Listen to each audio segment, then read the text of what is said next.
Good morning. This story is emblematic of so many in mining and supply chains and puts a spotlight on a lot of the issues here. Australia wants to build supply chains for rare earth metals that are independent of China, and that's proving hard to do. Victoria has heavy mineral sands that are rich in the rare earth metals that are used to make magnets. The problem is that China makes most of those magnets because they're the end user. Chinese companies are usually the lead investors of these projects as well. Shanghe Resources is developing 2 heavy mineral sands projects in Victoria and has signed contracts that guarantee 60% of the mining output in one project with VHM and is a 9.9% shareholder in the second one. The head of VHM said that Shanghe's capital and expertise were necessary to make the project go. Shanghe will be the offtake of the raw sands, the ores, and the refining will happen in China. Australia wants to develop its own rare earth refining industry, which is downstream of the mining itself. There are 2 steps to that process: separating and refining. Refining is where a lot of the value added is, and most of that is in China. And experts say that even if Australia can do the separation of rare earths, they still will need to go to China for the refining. It's funny how everything ends up in China anyway, this guy says, and it's because that's where the end users are.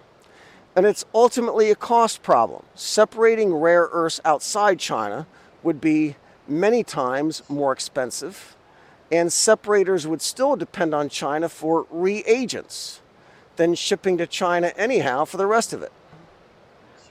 Australia, what drives the costs so much higher is just what we would think: high labor costs, high materials costs, and high energy costs. Lynas is a Japanese-backed company in Australia, and Lynas has postponed plans to further develop a new plant in Western Australia because of the power problem. They open a factory for cracking and leaching, but anything beyond that is dependent on more affordable and more reliable energy. Australia's plan is called the Future Made in Australia policy, and that's not going anywhere unless they can solve the energy problem. Here's a map we've seen before for electricity prices from around the world. The darker the color, the higher the prices. Australia and Japan have the most expensive electricity in this half of the whole world. So they are the very least likely places to put an industry that demands a lot of power. China's energy costs are 1/3 of Australia's.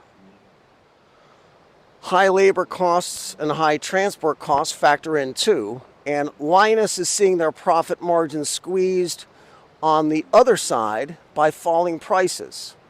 Some rare earth metals prices are down sharply year over year. Let's make a distinction here between the rare earths that Australia is producing here in their heavy mineral sands and gallium and germanium and other rare earths that China has put export bans on. Prices on those are rocketing higher. But for neodymium and dysprosium, they're both down over 20% on the year, and the price index of about a dozen rare earths show the same 20% drop. So there are mines around the world that cannot break even at these price points. Lynas's profits are way down, but still positive, and China Northern Rare Earth Group is also still making money. But with prices going down and with labor and energy costs high, it's impossible to attract new investors who aren't Chinese companies. Nobody else can make money. This is Dali University in Yunnan province. Begin. The gospel of Jesus. I pray for courage and strength to face temptation and trials. May you empower me to overcome for the persecution and the trials that are going to